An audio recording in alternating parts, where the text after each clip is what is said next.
dia, meus irmãos. Vamos dar início à nossa aula. Peço que você abra a sua Bíblia no texto, um dos textos que vai servir de base aí para a nossa reflexão nesta manhã. Filipenses capítulo 2, o versículo 12 e o 13. Filipenses 2, na verdade vamos começar desde o 5, tá? Filipenses 2, só por uma questão de contexto, carta de Paulo aos Filipenses, capítulo 2, a partir do 5, nós vamos até o 13, vamos nos concentrar um pouquinho mais no 12 e no 13, e depois eu anuncio o nosso tema. Aqueles que estiveram no culto das 8, né, o pastor estava falando de alguns princípios que devem ser observados para uma vida, né, vitoriosa, uma vida próspera no próximo ano, que na verdade servem para a vida toda, né? Eu quero falar nessa manhã, nessa aula, infelizmente, né, não vai dar para vocês participarem, né, a gente, pelo tamanho, né, mas depois aqueles que tiverem dúvidas, depois a gente pode dar um jeito aí de tirar algumas dúvidas, né? Mas eu quero refletir junto com você, a partir desse texto, e depois nós vamos ler outros textos, sobre a seguinte questão: como é possível, e isso que eu vou falar aqui, eu já falei uma vez lá no culto das 5, né?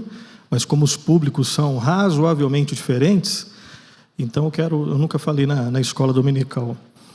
Como é possível experimentar maturidade cristã? Como é possível amadurecer na fé cristã? Seja você um novo convertido, seja você um cristão de décadas de conversão, como é possível experimentar crescimento, desenvolvimento espiritual, tá?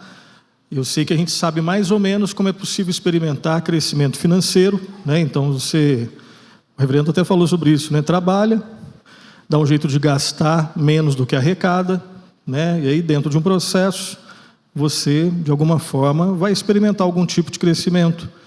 Como é possível experimentar uma saúde, né? Uma vida com um pouco mais de saúde? Então tem a questão dos exercícios, tomar cuidado com a questão da alimentação, entre outras coisas. É claro que eu estou fazendo essa separação, né, entre vida financeira, vida em termos de saúde e vida espiritual, mas biblicamente tudo está envolvido, tá? Absolutamente tudo está envolvido. A Bíblia fala de um crescimento integral, tá? Então, e aí já tem um desafio para a gente, né? Um desafio para todos nós, a começar por mim.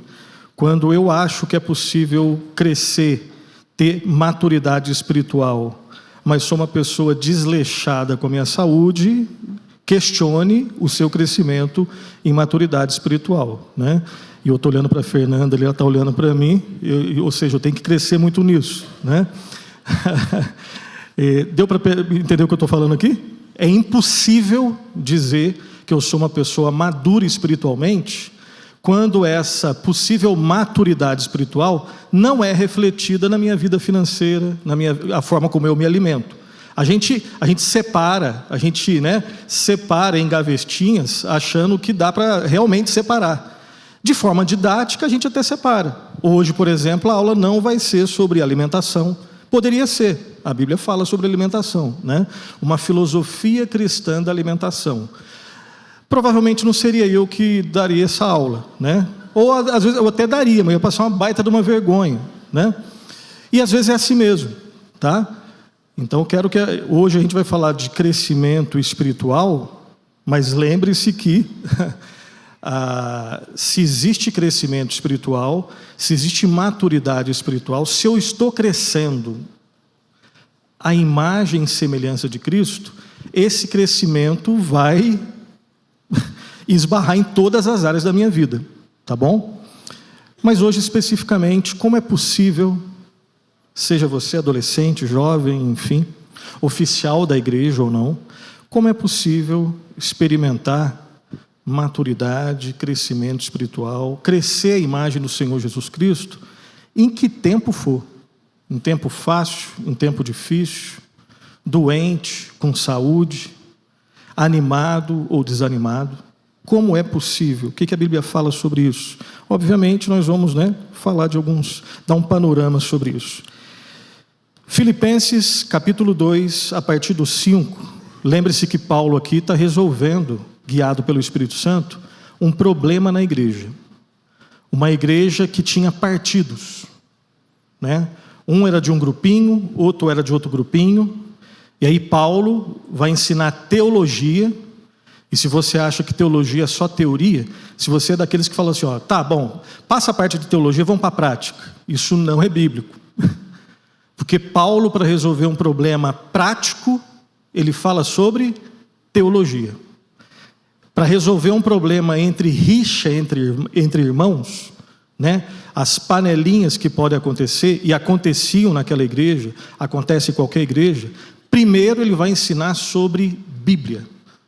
E depois ele vai deixar bem claro que uma boa teologia, ela é provada na prática. Então lá no 5, ele diz assim, para resolver esse problema, ele começa lá. Tende em vós o mesmo sentimento que também houve em Cristo Jesus, pois ele, subsistindo em forma de Deus, não julgou com usurpação ser igual a Deus. Antes a si mesmo se esvaziou, assumindo a forma de servo, tornando-se em semelhança de homens e reconhecido em figura humana. A si mesmo se humilhou, tornando-se obediente até a morte e morte de cruz. Então perceba, se você de repente me chamasse, ou se eu te chamasse para resolver um problema entre briguinhas na igreja, eu acho que a gente não ia resolver desse jeito. Mas Deus usou Paulo para falar, olha, vocês estão achando que eu sou desse, eu sou daquele, eu sou desse grupinho? Primeira coisa, tira os olhos de vocês e foquem em Jesus Cristo, o maior exemplo de humildade. E aí ele vai falar de temas teológicos profundos, para falar que tem que ser colocada na prática. E ele continua, versículo 9, pelo que também Deus o exaltou sobremaneira, e lhe deu o nome que está acima de todo nome, para que ao nome de Jesus se dobre todo o joelho, nos céus, na terra e debaixo da terra. E toda língua confesse que Jesus Cristo é Senhor, para a glória de Deus Pai. O 12 e o 13 eu quero ler com vocês. Vamos lá? Assim, pois, amados meus, como sempre obedecestes, não só na minha presença, porém muito mais agora na minha ausência, desenvolvei a vossa salvação com temor e tremor, porque Deus é quem efetua em vós tanto querer como realizar, segundo a sua boa vontade. O texto continua, nós vamos parar por aqui, ok? Vamos orar mais uma vez? Feche seus olhos. No nome de Jesus, nós suplicamos a Ti, ó Pai, tem misericórdia de nós, dirija-nos e ilumina-nos, ó Espírito Santo, transforma-nos mais uma vez nessa manhã. Se há alguém que não conhece a Ti, Senhor Jesus, que possa conhecê-lo nessa manhã. E aqueles, ó Pai, que já se arrependeram e continuam se arrependendo dos seus pecados, que creem no Senhor Jesus, que continuem, ó Pai, cada vez mais progredindo a Tua imagem. Ó Deus, perdoa-nos, transforma-nos, quebranta-nos e ajuda-nos a termos os nossos olhos somente em Ti. Ajuda-nos porque dependemos de Ti. Essa é a nossa oração, em nome de Jesus. Amém. Amém. Meus irmãos, perceba que nesses 2 versículos, esse é mais um texto bíblico, onde você é desafiado a pensar em 2 realidades que a gente entende em parte e tem uma parte que a gente não entende, que é a soberania de Deus e responsabilidade humana. Lembra lá do contexto que eu acabei de falar para vocês? Existia uma crise ali na igreja. Paulo, ele guiado pelo Espírito Santo, ele para resolver essa crise, esse racha entre irmãos, esse partidarismo, ele deixa bem claro que nós devemos todos ter os olhos somente em Cristo. o Deus homem, o homem Deus, aquele que em algum dia, lá na eternidade e depois no tempo, ele veio ao mundo, se encarnou, ele se tornou carne para salvar gente como a gente, né? O Deus onipotente, onipresente, onisciente, ele abre mão em alguns aspectos, de alguns aspectos da sua glória, ele se torna carne para viver entre nós, sentir sede, sentir fome, dentro dos propósitos de Deus, em algum dia ir para uma cruz e sofrer a pior das injustiças, a mais horrenda de todas as mortes, né? Para salvar gente como a gente. Então ele fala, vocês estão brigando aí, para tudo, olha para Cristo. E aí, no versículo 12, né, ele fala, assim, ou seja, considerando tudo isso, pois, amados meus, como sempre obedecestes um só na minha presença, porém muito mais agora na minha ausência, aí vem o ponto que eu quero destacar. Essa última parte do 12 e o versículo 13 todo. Aqui ele está escrevendo para a gente já salva, tá? Aqui não existe nenhuma possibilidade de interpretação de que Paulo está escrevendo para pessoas ímpias, gente que não é convertida e falando, ó, vocês que não são convertidos têm poder para desenvolver salvação. Não é, a ideia não é essa. Se é desenvolvimento, você só desenvolve uma coisa que você tem. Se você não tem, tem que obter, né? E nesse caso aqui a gente não consegue obter, tá? Lembra de como a Bíblia deixa bem claro quem somos nós depois da queda. Depois da queda a gente não está doente, a gente está morto. E o morto não consegue escolher a Deus. Simples assim. Então, se ele está falando de desenvolvimento da salvação, ele está escrevendo para uma igreja que já crê em Cristo, formada por pessoas que creem em Cristo, e esses irmãos que já são salvos, eles devem o quê? Desenvolver a salvação. Em outras palavras, seria santificação. E aí é o nosso tema. Como é possível crescer? Como é possível desenvolver a vida cristã? Em tempos fáceis ou difíceis, seja lá em que tempo for. Como é possível ser amadurecida a imagem de Jesus? Aí vem aqui, ó, desenvolvei a vossa salvação com temor e tremor. Aí vem o 13. Por quê? Quem que faz isso? Deus é quem efetua em vós tanto o querer como o realizar, segundo a sua boa vontade. Quem que desenvolve a salvação? Hã? Bom, quem acha que é Deus, levanta a mão. Quem acha que é o homem, levanta a mão. Mas o 12 está falando que é o homem. Quem que desenvolve a salvação? Paulo está escrevendo para a igreja, para os filipenses. Então, o público-alvo de Paulo é quem? A igreja ali de Filipe. Depois, é para todos nós, né? Todas as pessoas, do século 21, 20, 19, por aí vai. Quem que desenvolve a salvação? É Deus ou o homem? Hã? No 12, desenvolver, ele está falando, Deus desenvolve a salvação dele porque ele não precisa ser salvo. Quem deve desenvolver a salvação? Eu e você. Só que no 13 diz assim, porque quem que efetua em vós o querer e o realizar? É Deus. Aí eu vou perguntar mais uma vez, vamos lá. Quem desenvolve a salvação? Mas o 13 diz que é Deus. Hã? Aí, ó, falaram aqui uma parceria. Tá? É por aí. Quem desenvolve a salvação é Deus e somos nós. Aí tem um detalhe. Aí, primeiro eu espero não estar falando nenhuma heresia. Eu vou ler pela última vez agora, tá? Paulo escrevendo, desenvolvei a vossa salvação com temor e tremor. Para quem que é isso daqui? É para mim, para você, para todos. Público original, aqueles irmãos, e depois para todo o povo de Deus, em qualquer lugar, em qualquer tempo. Nós devemos desenvolver a salvação.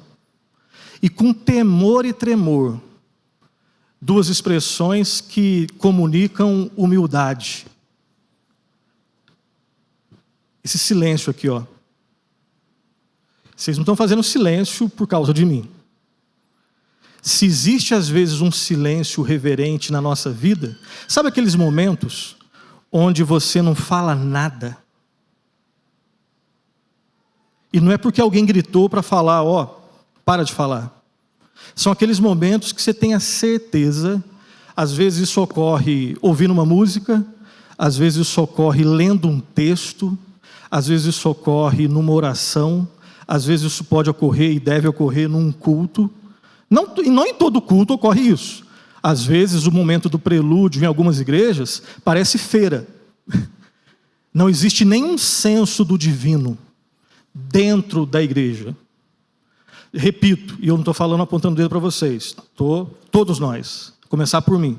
Às vezes o momento do prelúdio num culto, ou seja, o momento que deve nos preparar para o culto, naquele momento, calado, parece feira. Eu falo isso de novo, lembrando de mim, né?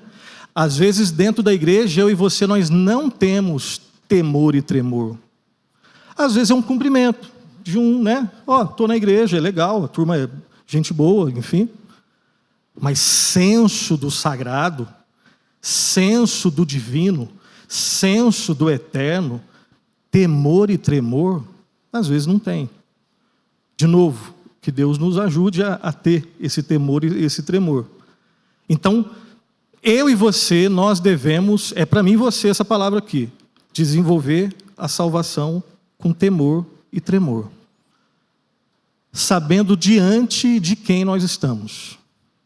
Se parasse aqui, e ele mudasse de assunto, então é só para a gente mesmo. Só que o texto não para aqui. Porque Deus é quem que efetua em nós o querer e o realizar, segundo a sua, tanto querer e realizar, segundo a sua boa vontade. É Deus. Eu já dei esse exemplo, pela minha falta de criatividade, eu vou dar o mesmo exemplo, né? Quem decidiu estar aqui hoje, aqui na igreja? Eu decidi estar aqui. Você foi forçado a vir aqui? Não. E mesmo se tivesse um adolescente que falou assim, pastor, eu vim forçado. No fundo, não, em algum momento você teve que enfrentar. Bom, eu não quero ir, mas a minha mãe disse que eu tenho que ir. Mas em algum momento você veio, porque se você quisesse sair correndo, fugir, você não ia vir. Claro que você ia enfrentar as consequências disso, né? Mas no final das contas, quando se chocou a sua vontade com a vontade de uma outra pessoa, o fato de você estar aqui, não estou vendo ninguém amarrado, então foi você que quis estar aqui, né?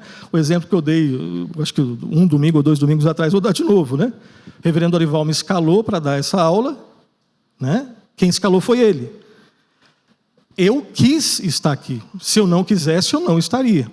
Pode ter certeza disso. Óbvio que se eu dissesse não, ia ter as consequências, né? Mas eu quis estar aqui. Agora, Deus não tem nada a ver com isso? Essa já é uma pergunta errada, viu? Mas eu só estou aqui graças a Deus e você também. Então você quis estar aqui, você, graças a Deus. Ao mesmo tempo, de um jeito que a gente não entende tudo, a gente não consegue explicar nos pormenores, soberania divina, responsabilidade humana. A salvação, a salvação em termos de regeneração, ela é um trabalho 100% de Deus. Ok, nem todas as tradições cristãs, evangélicas concordam com isso. Existem algumas outras tradições que acreditam que o homem pode fazer alguma coisinha. Biblicamente, e no nosso entendimento reformado, não existe nenhuma possibilidade do homem morto poder escolher a Deus. O homem está morto. O homem morto faz escolhas de morte. Um homem morto, um homem sem o Espírito Santo, ele nunca consegue fazer uma escolha de vida. E aí, não vai dar tempo de ler todos os textos, mas você pega lá Efésios 2, de 1 a 10, ali está muito claro. Pela graça sois salvos, mediante a fé, isso vem de vocês, é isso? Isso não vem de vós, é dom. Perceba que o texto até, na nossa visão ocidental, é até um pouco repetitivo, né? Pela graça sois salvos. Só aí já acabou o assunto. Salvo pela graça. Mas o texto continua. Pela graça sois salvos mediante a fé. E a fé vem de você? A graça vem de você? Não, é dom. Ué, dom já é uma coisa de graça. Já falou que é pela graça, agora está falando que é dom. É para deixar bem claro. Mas mesmo assim, eu e você, lá no fundo, a gente luta com várias possibilidades de ídolos, né? E um dos ídolos é achar que a gente não é tão mal assim. Lá no fundo, a gente não acredita que a gente é tão mal assim, porque a gente se compara sempre com o outro. E quando a gente compara um com o outro, aí sempre vai ter alguma coisa, né? Em termos alimentares, eu já disse que eu não sou tão bom assim, tem gente que é melhor que eu. Mas a gente fica se comparando. E quando a gente se compara um com o outro, resultado é sempre ou desânimo, né? Desânimo, depressão, quando eu acho que vocês são sempre melhores do que eu. Aí eu vou ficar cada vez mais desanimado.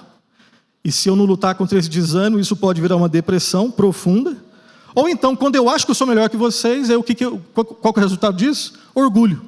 Então, quando o padrão não é a palavra de Deus, a gente entra num sistema de mérito. E o resultado, somente dois resultados.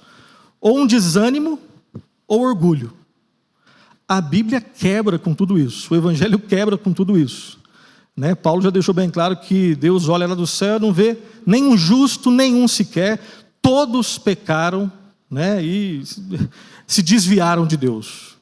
Então esse é um texto que deixa bem claro que o trabalho da santificação, o da regeneração, é totalmente de Deus. Mas em pelo menos 2 momentos, né, do caminho da salvação, o homem tem algum tipo de participação. Agora, inclusive na participação que nós temos, nós nunca conseguimos fazer as coisas sozinhos.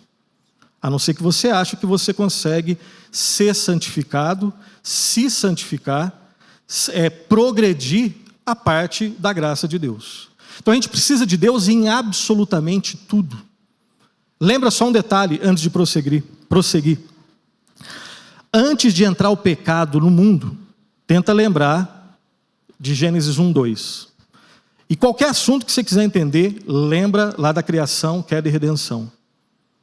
Quando Adão, o nosso pai, né, o cabeça federal, esse é o termo que a gente utiliza lá em teologia, ele era o nosso representante. Quando Adão, em Gênesis 1 e 2, ele não tinha ainda pecado, ele era ou não era totalmente dependente de Deus? Sem pecado. Alguém pode pensar assim, bom, Adão, quando não tinha pecado, então ele vivia a vida do jeito dele. Era assim? Não, foi justamente quando ele pensou assim que ele caiu. Então olha só, o que eu quero dizer com isso? Quando Adão não tinha pecado, quando existia, né, o famoso shalom, e shalom biblicamente entendido é mais do que simplesmente paz. Paz em termos de ausência de guerra. É uma harmonia perfeita. Quando Adão, e nós estávamos lá, quando Adão amava a Deus sobre todas as coisas, a relação de Adão com Deus era perfeita. A relação de Adão com Eva, relação com o próximo, era perfeita. A relação de Adão com o mundo criado também era perfeita. Adão era totalmente dependente de Deus. O pecado consistiu justamente quando Adão ouviu uma outra voz, acreditou e obedeceu essa outra voz e achou que era possível ter independência de Deus e ser feliz. Não foi assim que aconteceu? Deus deixou bem claro, você pode comer de todas as árvores livremente, mas no dia que você comer dessa, você morre. Adão acreditou que era possível ser feliz, ter liberdade, pulando a cerca. No dia que ele fez isso, ele morreu. Aí você fala assim, não, ele morreu, ele ficou vivo. Morte espiritual é um conceito muito mais amplo do que morte física. A morte física é só uma consequência da morte espiritual. Morte espiritual é ter separação de Deus como um pai amoroso. Adão continuou vivendo biologicamente, mas ele era um morto espiritualmente. E nesse estado, ele não conseguia promover, ajudar a sua salvação. Ele conseguia piorar o seu estado. Aí, como que ocorre a salvação? Em termos muito rápidos. É quando, pela graça de Deus, o Espírito Santo toca no coração de alguém que ouve a palavra de Deus. Essa pessoa que antes amava o pecado, agora começa a odiar o pecado. Que antes desprezava Cristo, agora começa a crer em Cristo.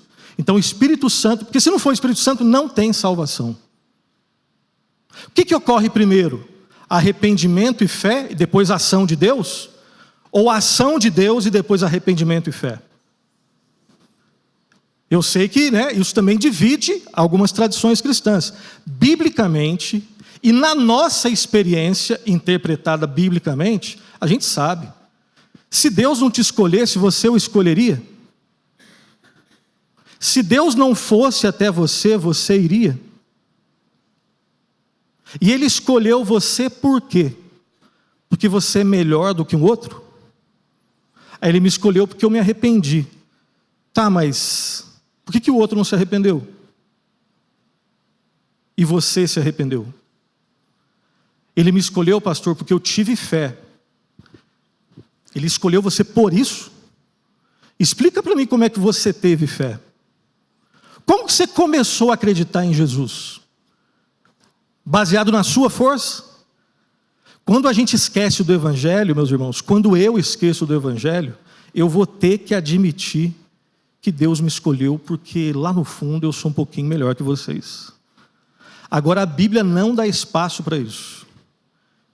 A gente não entende tudo, é verdade. Você consegue explicar por que Deus te escolheu? Explicar em detalhes? Se der uma semana para você escrever um livro para explicar por que Deus te escolheu, você consegue explicar? Só pela misericórdia e graça de Deus. Não existe nenhum tipo de virtude que Deus viu em mim ou em você para que Ele movesse o coração dele até mim e falar, poxa, no meio dessa multidão de pessoas ruins aí, eu estou vendo uns 2 ou 3 que são bons. Bom, se Ele fala isso, a Bíblia entra em contradição, porque não há nenhum justo, nenhum sequer. E se você tem preocupação realmente com a salvação do próximo, não é questionar a eleição de Deus. Se você tem preocupação com a salvação do próximo, o assunto é evangelização. É realmente pregar o Evangelho. Mas fechando parênteses e voltando. Esse é um texto que deixa claro que a santificação ocorre quando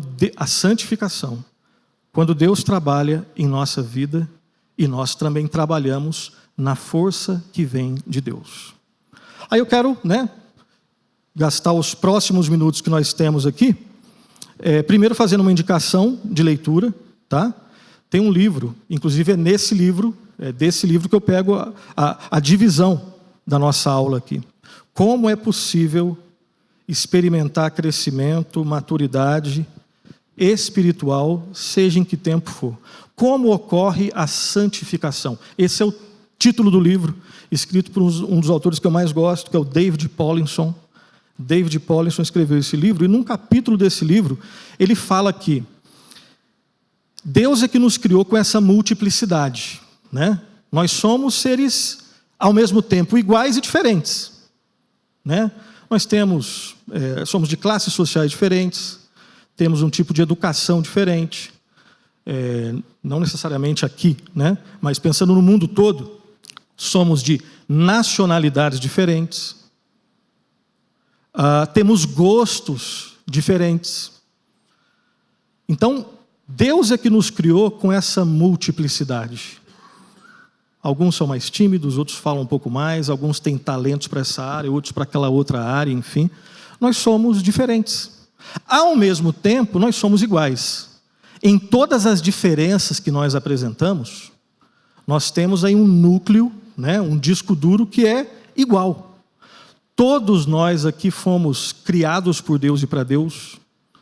Todo ser humano é um ser essencialmente religioso e adorador. O que isso significa em termos simples? Quando eu falo que todo ser humano é um ser religioso e adorador, eu estou querendo dizer que todos nós temos fé em algo ou alguém. E aí eu estou colocando todos, inclusive o ateu, o agnóstico, todos. Todos nós acreditamos em algo ou alguém, crendo que esse algo ou alguém vai nos proporcionar o quê? Tudo que a gente sonha, né?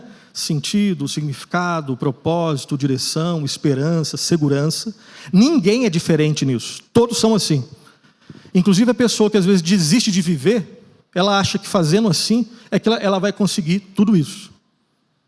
Então todos nós somos criados, todos nós somos religiosos, adoradores, todos nós somos seres sociais. Inclusive o eremita, né? O ermitão, aquele que de repente desiste de viver em sociedade e quer viver numa montanha isolado de todo mundo. Ele continua sendo um ser social. Ele nunca vai conseguir encontrar o que ele quer, segurança, paz, sentido, significado, alegria, vivendo assim. E, além de outras características. E aí o David Powlison deixa bem claro que, para que a gente experimente crescimento espiritual, a gente tem que olhar para a Bíblia, e a Bíblia é o único livro que consegue ler a nossa vida de uma maneira correta, porque ela é revelação de Deus. Ela nos considera nas nossas semelhanças e nas nossas diferenças. Todo mundo aqui, às vezes, né, quando termina o ano, começa o ano, enfim, às vezes alguém... vou voltar naquele exemplo lá da dificuldade que alguns têm, né, de emagrecer, como eu. Eu sei que hoje você fica, né, pega o celular e fica passando ali a barrinha ali do Instagram, e sempre aparece lá algum tipo de uma solução mágica, né, para emagrecer. Essa semana eu vi uma, né, que eu falei, poxa, para acreditar nisso tem que ser muito, muito otário. É um suco, só um suco. Tomou esse suco. Eu sei que, calma, eu não sou especialista em nutrição, então não quero cometer injustiça. Eu sei que de repente no processo de emagrecimento, de repente tomar algum tipo de suco vai te ajudar. Não estou falando, é que o cara prometia só o suco. Aí eu falei, poxa, aí não, né? Essa nem eu vou cair nessa. Mas o que eu estou querendo lembrar dessas questões? É porque nem sempre o processo que te levou a ser uma pessoa mais fitness vai ser exatamente o que vai me levar. Tem algumas coisas que, né, qualquer pessoa quiser ter uma saúde, de novo, tem que ligar para a alimentação, a questão de exercícios, além de outras coisas. Agora, não significa que você, por ter feito, né, como é que é o nome daquele negócio lá? Calistenia? Isso? Agora deu certo comigo, vai dar com todo mundo. Não é assim. E às vezes nós achamos que a solução para o crescimento espiritual é essa, exatamente essa. Exatamente do jeito que deu certo para mim, vai ser exatamente do jeito que deu certo para você. Um exemplo. Olha, eu cheguei à conclusão de que uns 5 anos aí da minha vida, eu estava, mesmo na igreja, eu não estava assim tão em comunhão com Deus. Mas depois que eu comecei a fazer jejum intermitente, do jeito que eu li lá naquele livro do jejum de Daniel, aí tudo mudou. Bom, de repente deu certo para você. Não significa que vai dar certo exatamente para todos. Quem nos conhece nas nossas semelhanças e nas nossas diferenças e sabe de forma perfeita, nós de forma imperfeita, Deus de forma perfeita, o que vai dar certo é Ele. E aí eu quero que você confira biblicamente se essas 5 verdades aqui são bíblicas ou não. Em primeiro lugar, o David Powlison diz que nós devemos lembrar que o primeiro fator, a primeira verdade que realmente promove mudança espiritual na minha e na sua vida, é lembrar que quem nos muda é Deus. É o óbvio que a gente esquece. Então, em primeiro lugar, Deus muda você. Um texto só dos vários, né? O texto que nós lemos, o Filipenses 2,13. Porque Deus é quem efetua em vós, tanto querer como realizar, segundo a sua boa vontade. Se Deus não me ajudar, eu não consigo. E aqui não existe espaço para falar assim, bom, já que é assim, Então eu vou ficar aqui sentado esperando Deus me ajudar. Essa não é uma atitude correta do entendimento correto desse texto. O fato de que a Bíblia, em vários textos, nos chamam ao amadurecimento, nos chamam a amar a Deus sobre todas as coisas, a odiar o pecado, deve promover o que na gente? Vontade de mudar. Mas não creia que você tem em você, a parte de Deus, o poder para fazer isso. Paulo deixou bem claro, porque Deus é quem efetua em vós tanto querer como realizar segundo a sua boa vontade. Então a primeira verdade que nós devemos lembrar, que eu devo lembrar, para experimentar crescimento, amadurecimento, sabedoria, para enfrentar os desafios internos e internos, os desafios em casa, os desafios na igreja, os desafios no trabalho. Quando você fica, enfim, qualquer situação, é lembrar que nós somos totalmente dependentes de Deus. E quem muda a nossa vida, em primeiro lugar, é Deus. Acima de tudo. De novo, repito pela última vez, é óbvio isso. Mas é um óbvio que às vezes eu e você, não na teoria, né? Nenhum crente teria coragem de dar uma aula, pegar o microfone e falar assim, olha, para experimentar mudança, primeiro é você. Deus vem lá em segundo, terceiro lugar. Ninguém seria louco de falar uma coisa dessa. Mas na prática, às vezes, a gente, infelizmente, pode agir assim. Então, primeiro, Deus muda você. Uma segunda verdade, e a ideia dessas 5 verdades aqui, é que elas estão presentes na vida de todos nós. Todos, sem exceção.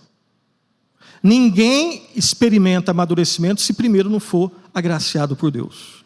Segunda verdade, depois de Deus muda você, a palavra muda você. A ideia é que é impossível experimentar maturidade, crescimento, sabedoria na vida espiritual longe da palavra de Deus.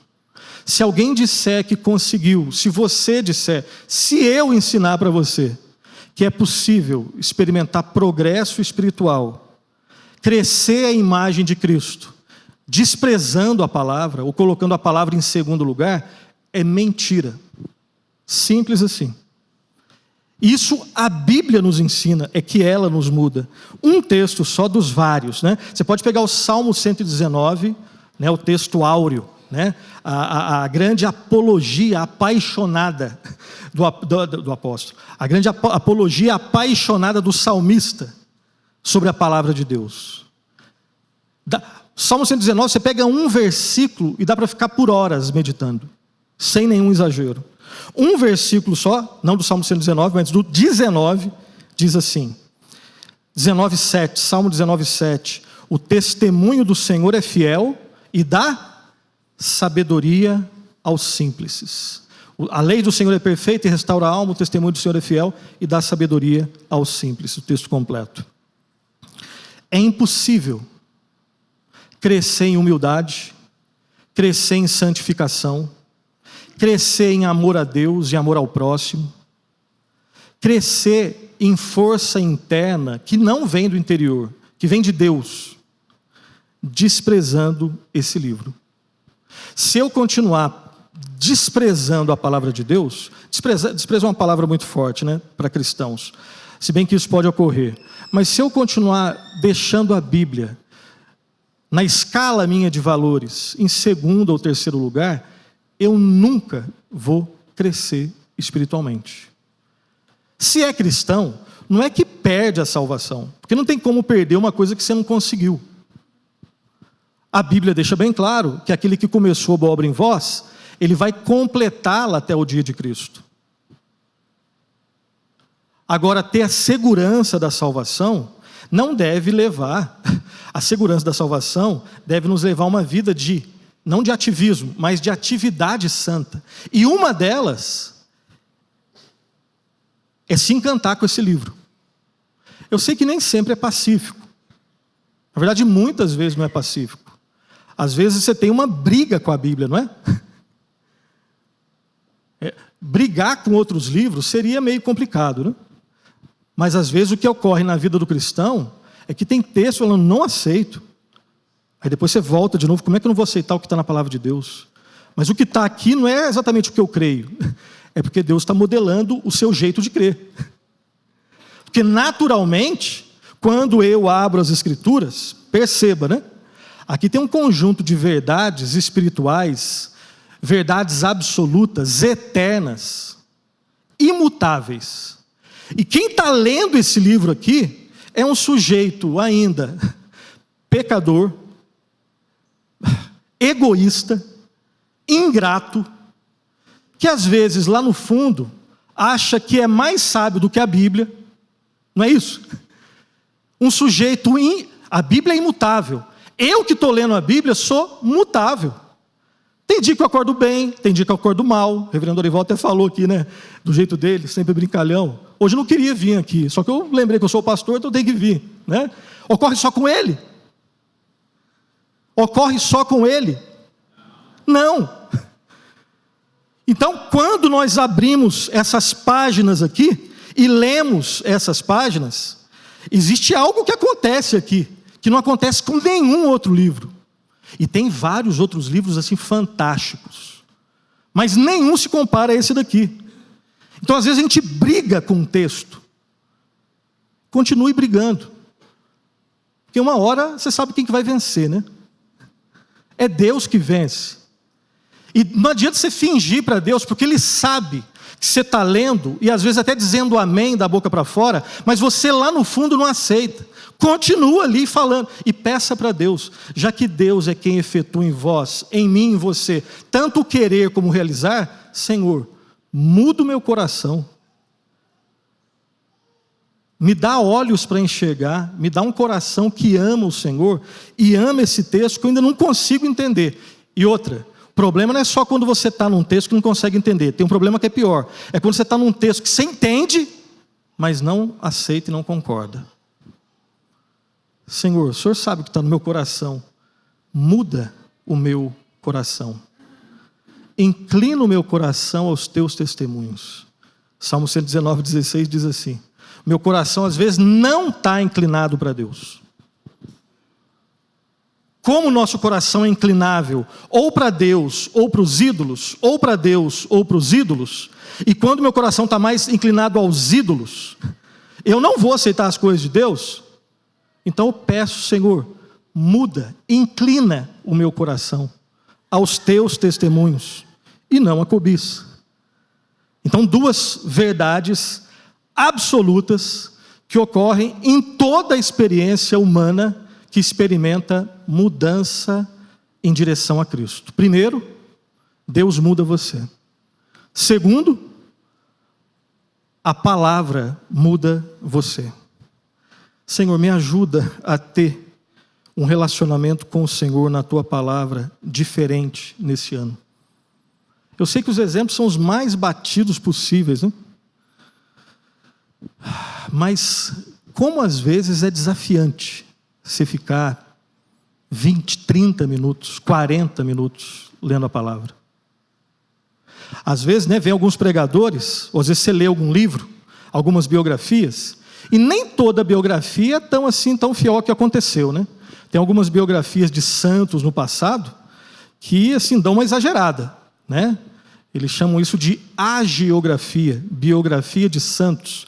E aí colocam homens como eu e você, num certo sentido, assim, dizendo que eles fizeram coisas, e tem alguns que realmente fizeram, horas e horas e horas, e fizeram jejuns.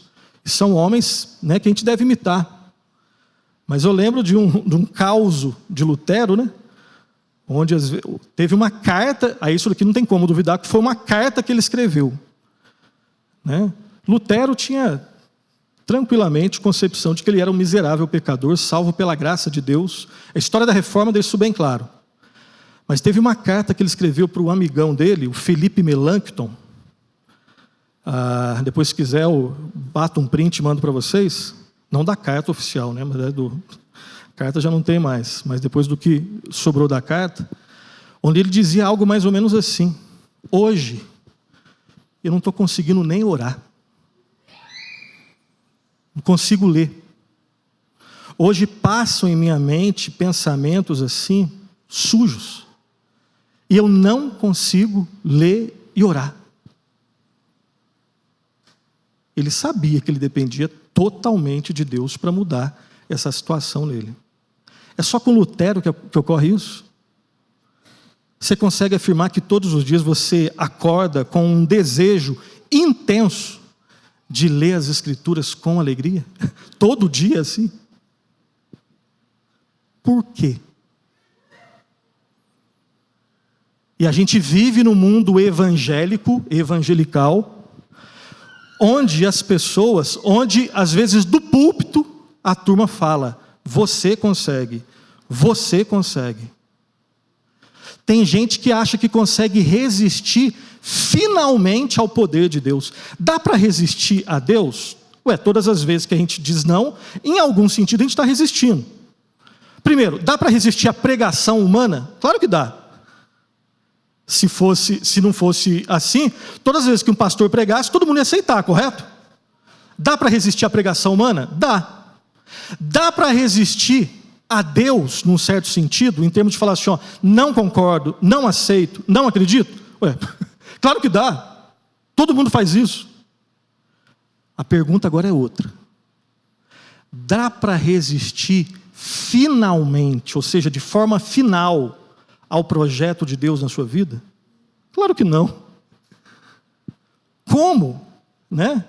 Como que eu, que não resisto a coisas pequenas, coisas minúsculas, às vezes eu cedo, como que eu vou dizer que eu consigo resistir de forma final à ação daquele que, só por ter dito, haja luz e houve luz?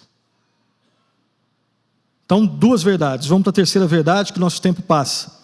Deus muda você, a palavra muda você. Terceiro lugar, pessoas sábias mudam você.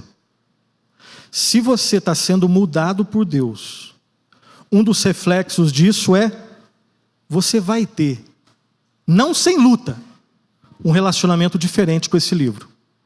Se Deus está mudando você, você vai ter, não sem luta, um relacionamento diferente com a palavra. E a palavra ensina, por exemplo, lá em Provérbios 13, 20, Provérbios 13, 20, quem anda com o sábio será sábio, mas o companheiro dos insensatos se tornará mau. Ou seja, não existe aquele papo de que você ter comunhão com Deus sozinho, lendo a palavra, você pode andar com qualquer pessoa, tendo intimidade com qualquer pessoa. Impossível. Pastor, mas isso não é acepção de pessoas? Não tem nada a ver. Acepção de pessoa é falar assim, só vou pregar para vocês, o amor de Deus é só para essa turma aqui. Essa turma aqui não. Não, é para todo mundo. Até porque não tem diferença. Depois da queda, todos nós somos mesquinhos, miseráveis, depravados. Esses são os termos leves que as Escrituras nos classificam, além de outros, filhos da ira, filhos do diabo. Dá para parar por aqui, né? Para por aqui. Então não tem nenhuma diferença depois do pecado entre os seres humanos. Todos são pecadores. A questão aqui é outra. Você, depois de ser cristão, vai ter intimidade, vai abrir a sua vida, vai ter amizade, a ponto de compartilhar, inclusive, as crises de fé que você tem, com alguém que não tem a mesma fé que você. Você vai andar, se não dia a dia, semanalmente, bebendo da cultura mundana e achando que está tudo tranquilo. Eu sei que esse papo pode resvalar assim no legalismo, mas não. É o contrário, exatamente o contrário. A gente tem que orar, amar as pessoas que não creem em Deus, orar por elas, evangelizá-las, dar testemunho. E em tudo isso a gente falha, pelo menos eu falho. Não sei vocês. Mas o texto, quando Provérbios diz quem anda, o andar aqui é de intimidade. Talvez um texto até mais conhecido, o Salmo 1. Bem-aventurado o homem que não anda no conselho dos ímpios, não se detém no caminho dos pecadores, nem se assenta na roda dos escarnecedores. A ideia ali é que nós não devemos ter nos ímpios a fonte do nosso conhecimento, a fonte da nossa esperança. E quando eu tenho, aí eu estou misturando as coisas. Aí eu misturo as coisas. O ser humano, outra característica, que eu não falei lá no início. O ser humano é um ser influenciável. Nós influenciamos e somos influenciados. Se você diz que você não é influenciado, já está cometendo um pecado que é mentira. O penteado de cabelo seu, a roupa que você gosta, o fato de você estar na igreja ou não estar na igreja já mostra. Tudo isso é influência. Então, com que tipo de gente eu tenho intimidade? Com quem realmente eu tenho vontade de ouvir para aprender? Todo mundo aqui, né, tem experiência de ter, de repente, andado em algumas rodinhas específicas, e você sabe o gosto que fica no seu coração, né? Não sei você, mas eu gosto muito de música, muito, muito, muito. Então, nas áreas que você gosta, normalmente, né, você vai ter as alegrias. Normalmente, nas áreas que você gosta, você vai experimentar as grandes alegrias e as piores tristezas, né? Então, por exemplo, alguém como eu, que gosta de música, eu sou influenciado por música. Tem músicas que fazem com que eu pense no meu pecado, no fato de que eu sou uma pessoa limitada, no fato de que existe um amor perfeito, na obra da cruz. E esse tipo de música traz um tipo... soa diferente na minha cabeça, a minha emoção fica diferente, né? O jeito que eu falo, as palavras que eu uso, vão uma determinada direção. Agora eu lembro, né, eu gostava demais, já disse isso em outro momento, né? Gostava demais de Nirvana, por exemplo, né? Só um bobo acha que dá para gostar e eu continuo gostando de rock, gosto muito. Mas tem rock e tem rock, né? Eu falo isso com tristeza, né? O vocalista do Nirvana, o Kurt Cobain, era um cara que, assim, eu me identificava um pouco com ele, porque ele é um cara, assim, extremamente angustiado, rebelde. Uma das coisas que olha só, que me fascinavam. E eu estava na igreja, tá? Eu não estava o fato de estar na igreja pode significar muitas coisas, né? Eu estava na igreja. Mas assim, ele era um cara que conseguiu captar o ódio um pouco que eu sentia das coisas. E eu sei o que é a emoção de ouvir um tipo de música, de ler um tipo de livro que romantiza o ódio. Dá para perceber o que é isso? Aí você... pastor, eu não gosto de ódio, eu não gosto de música, então esse não é um problema. Não, tenta fazer uma adaptação para você. As coisas que você gosta de ler, ouvir, você busca conselho com quem? As rodinhas que tornam, por exemplo, a fofoca uma coisa gostosa demais. Não é rock, não é Nirvana, não é Kurt Cobain, tudo bem, mas quais são as suas? Normalmente são as áreas que você gosta. Com quem você anda? Pessoas sábias mudam você. E pessoas não sábias também vão mudar você. Ou para perto de Deus, no caso das sábias, ou para longe de Deus, no caso das não sábias. Mas você sempre é influenciado. Quarto lugar, e terminando, tem mais 2 aqui. Sofrimento, lutas e problemas também mudam você. Nunca, jamais existiu, não existe e jamais existirá alguém maduro que não tenha sofrido, que não tenha passado por lutas, que não tenha enfrentado dificuldades. Não existe ninguém. Pensa em 1 ou 2 pessoas que, na sua opinião, são pessoas maduras. Pessoas que são assim, crente ponta firme. Pode ter certeza. Ele passou por luta, dificuldade e sofrimento. Não tem exceção. Não existe exceção. Hebreus 5:8 diz assim, e aqui é sobre o Senhor Jesus Cristo. Um outro texto que daria para a gente ficar horas.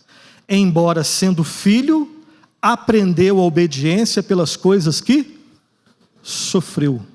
Se Jesus Cristo, como homem, sem pecado, mas ele também aprendeu, o que dirá de mim e de você? Se aquele que um dia foi dito, quem é este que até o vento e as ondas o obedecem? Para quem iremos? Só tu tens as palavras de vida eterna. Jesus Cristo, como homem, ele aprendeu pelas coisas que sofreu. Deus muda você, a palavra muda você, pessoas sábias mudam você, sofrimentos, lutas e problemas mudam você. Aí agora sim, no lugar certo. O mundo coloca esse quinto e último ponto no primeiro. Igrejas colocam isso daqui quase que em primeiro. Agora sim, quinto e último lugar, você muda você. A mesma Bíblia que deixa bem claro que Deus é soberano, é a mesma Bíblia que deixa bem claro que nós somos responsáveis. Quem tem que ler a Bíblia? Por mim.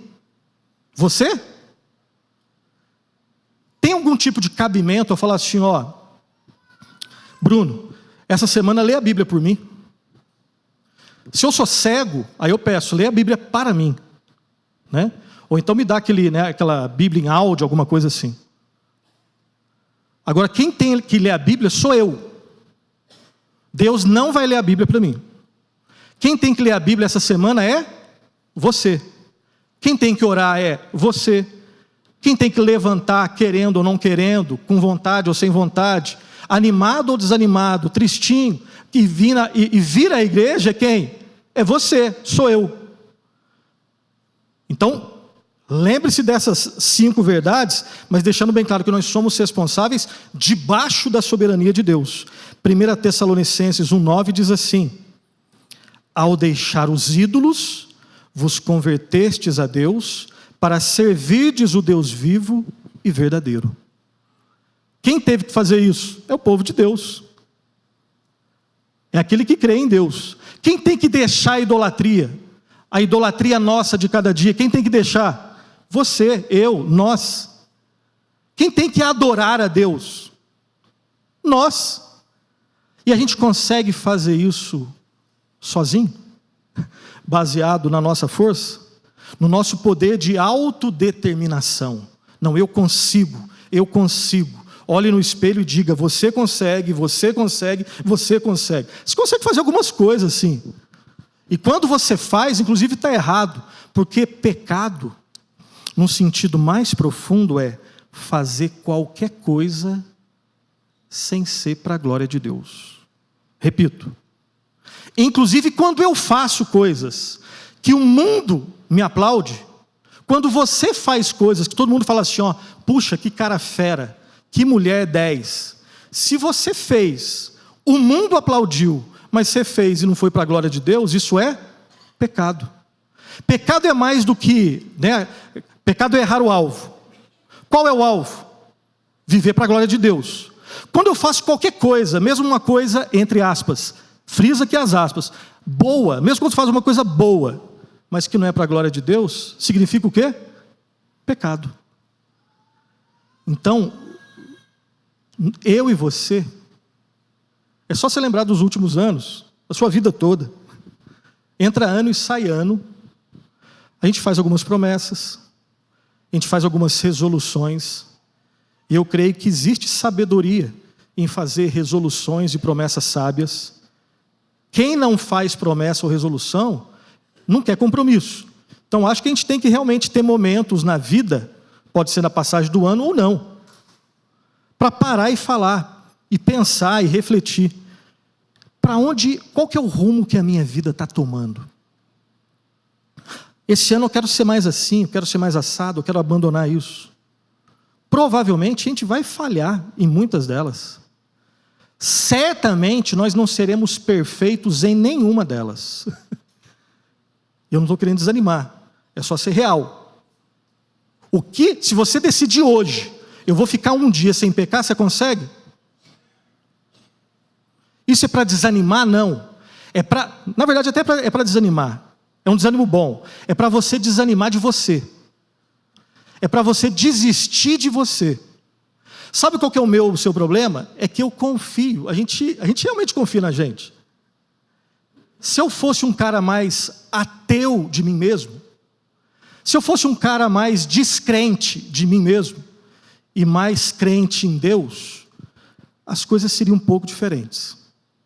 Mas no fundo, eu ainda acredito no meu poder de autodeterminação. Basta se esforçar, você consegue. Sem esforço, você não consegue.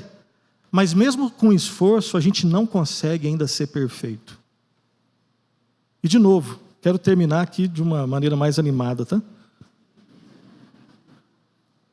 É realmente para provocar descrença em você, em mim. Eu não tenho esse poder. Se eu tivesse esse poder, primeiro eu provocaria em mim. Eu não tenho nem em mim, ainda mais em você. Só que a gente acredita que a palavra, ela é poderosa para fazer com que a gente vença as nossas idolatrias. A primeira delas é acreditar que a gente consegue por nós mesmos. Não consegue.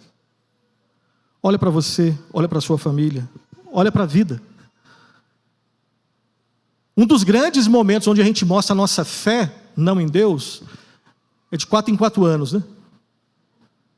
Eu não vou entrar nesse assunto, porque não tem nem tempo e nem estou preparado. Mas como a gente gosta de um falso Messias. Como a gente gosta de um falso Cristo. Como a gente gosta de um falso Redentor. Primeiro que a gente acredita é a gente. O segundo é alguém que usa aí uma ou outra frase. Enfim.